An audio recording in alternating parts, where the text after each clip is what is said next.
James gets used to working with his support to manage the steps in his risk plan. At the review conference, everyone agrees things are going well. Because James and Samantha still have difficulties communicating, a mediation service is offered.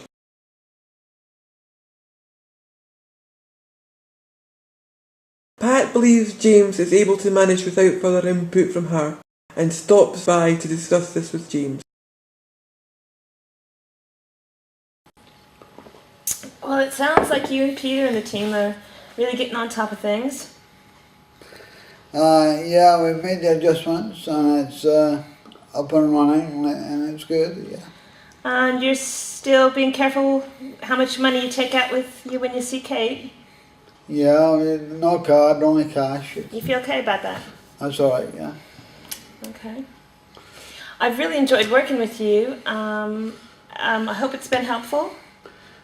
Yeah, it's good. Can I ask? Yeah. This incident, how long will it be on the file? You mean the risk assessment that we did together in the plan? Yeah, the full report. How long does it have to stay? What I want on the report is what I can do. That's right. I mean, this has been an ordeal for me, and I don't want people from any authoritative office coming around and flagging it up. So how long would it have to be on your file in the office?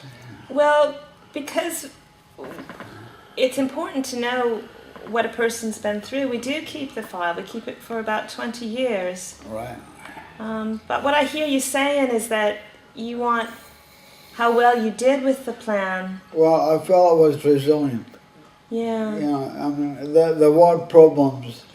There were things that had to be pointed, but I think I've come through that and I've rebuilt my life. I've got my support in place, so I think the important thing is that I had the ability to work through it. So would you like me to put a note on the front, so that's the first thing somebody sees, is how well you did working through the plan and the good choices that you made as part of working with us? The fact that you were able to close the case. Yeah. So you think that's the important thing to put at the front of? Yeah. So yeah. people read that first off. Yeah. I mean, we may have to come back. There may be other problems, but we don't want you to feel like we're coming to blame you or hurt you. Right. I know it's been really difficult with you and Sam, your sister. How's the mediation going? It's difficult to bounce back from that kind of situation. The fact that she was right, that she couldn't, that she didn't, she found that she didn't want to trust me. Yeah. History has a tendency to repeat itself. You think she's going to bring more things? I mean, she's always been there to audit things that I've done, and she's made some adjustments or demanded to make adjustments to the care plan. Well, I think we have put that in the plan that one of the things that is important is to help you have a voice when you are speaking with her. Well, and not only that, I want my voice with everybody. Yeah. To carry, and if somebody says something, I would want to know that Kate would back me, that that Kate and Sam are in a position where they could back what I say, not just leave it out because there's a tendency to fighting. Yeah. There was a lot of infighting. Yeah. But I'm still saying Kate. Yeah, I know. And I think that is going to be difficult for Samantha, but hopefully the longer things work well, she'll begin to trust you. But can she trust Kate? Well, I don't know if she can, but I think the most important thing is that she gets to a place where, you both get to a place where you trust each other better. Yeah. At this last meeting between Pat and James is concerned how long the incident will be on his file. He is afraid people in the office will flag it up later on. He's also concerned his sister still wants to manage his life. As he puts it, it's difficult to bounce back and rebuild trust. Take a moment to pause the video and consider, what issues do you see arising at this step in the process? How would you respond to them sensitively? Here are some thoughts from others developing policy in adult support and protection.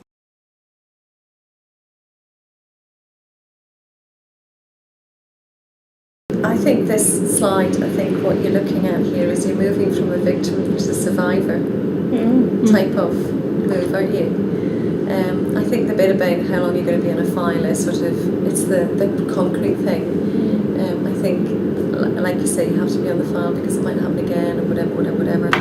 And I think it's sort of moving as long away as you're under social work, it will always be on your record as long as you're... It'll be, and it has to be there, unless you think something creative to say that it makes it won't be there. It will be there, but we would need that because something might happen again, similar, something happened in your family. If it was something that was, if the person who was harming you was in your family and stuff, we would need to be able to keep a pattern like that.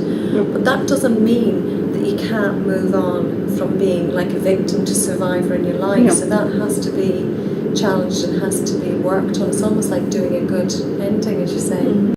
James is still looking for a voice. Even in that last conversation, he's still looking for somebody, as long as people believe me, as long as somebody, it's about his confidence. He's still looking for that voice, and I wonder if advocacy might have been a way of providing some of that voice to him, actually through the whole process.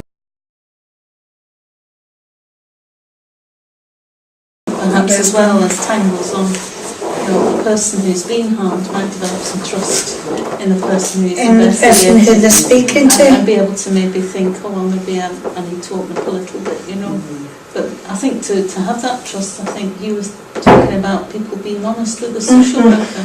The social worker also has to be honest with the person that they're working with,